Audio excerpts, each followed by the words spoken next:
End of the day, as we usually do, go through the Stewards report on what was a fantastic day of racing here, the 25th of June 2016, where the feature races were the listed Belmont Guineas and the Group 3 Strickland Stakes. We raced on a soft 6 for the majority, and the penetrometer was 6.7.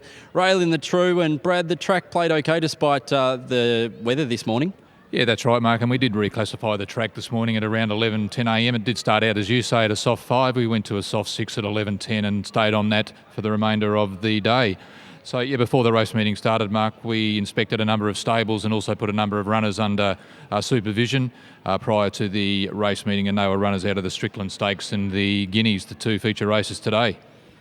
Excellent, and on to race number 1, the Amelia Park Lamb Plate over 1,200 metres. This was an interesting race where a little bit did happen. Burning Magic, one of the place getters, raced keenly through the early stages and middle stages, but still ran well.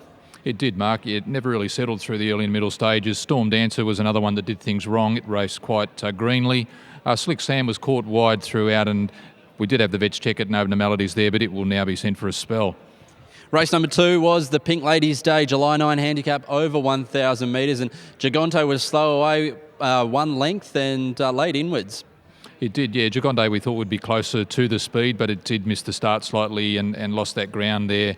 And the rider of Duaton just dropped the whip about the 100 metre mark. Disciple was uncompetitive, so it will need to trial and won't be allowed to race at prime metropolitan meetings, Mark, until it shows an improvement in its form. On to race number 3, the Race Day Hospitality Book Now handicap over 1,000 metres. And what do we have here, Brad? Stravigo, a post-race vet, revealed no abnormalities. It was a disappointing run by the favourite.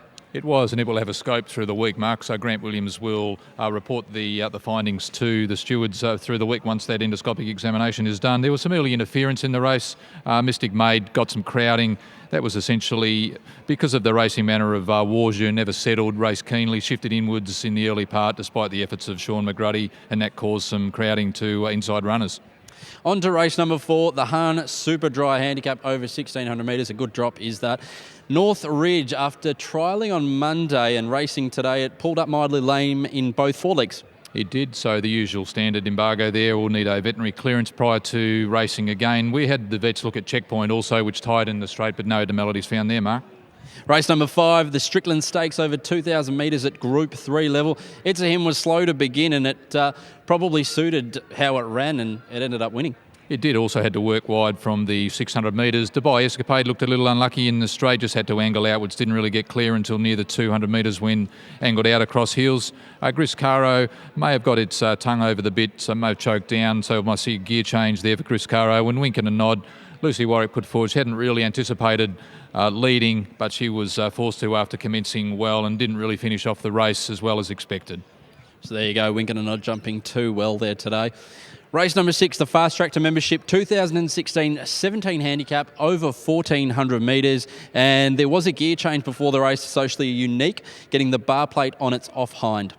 Yeah, one of the rare occasions where the bar plate goes on and the horse does win, so that was the case with socially unique, so that information was disseminated via tweet and also put on the Chris site prior to the meeting. Euro Sun, it lay inwards passing the 200 metres, and as it only got out of the barriers fairly, couldn't really race as forward as was planned, but it was able to take up a midfield position and get some cover when other runners jumped better than it. Race number 7, which was another one of the main events of the day, the Warrawa Belmont Guineas over 1,600 metres, a listed affair for the 3-year-olds. Now, Beau Count was wide throughout and battled away really, really well for 4th. Yeah, it did, Mark, and lay inwards in the straight under pressure because of that. Shady Grey raced more forward today than anticipated, and we spoke to trainer David Caruana, and he hadn't anticipated racing up outside the leader. He wanted it to be midfield with some cover, but from the wide barrier, Lucas Camilleri couldn't achieve that, so he was forced to get up and race outside the pace. So David Caruana was reprimanded and should have let the stewards know under the relevant rules so we could advise everyone of that change. The Coblet raced keenly, also impeded in the straight, not clear until about the 300 metre mark. Another special mention to Great Shot and Connections. What an outstanding performance in the Belmont Guineas. Race number 8 was the last of the day. It was the Les Caporn's 70th birthday handicap over 1,200 metres. Happy birthday, Les. What came out of that last race, Brad? No, it looked a very good race, the last there. Mark Born to Love had to work a bit hard by racing wide and lanewards, and Torino impeded between the 400 and the 200 metres. And Brad, as per every Saturday night, this Stewards report will be updated and can be found on the Chris website. Yeah, that should be shortly, Mark. Wonderful, and that's the Stewards report here with Brad Lewis. Thank you, Brad, and your team, and everyone. Have a wonderful evening.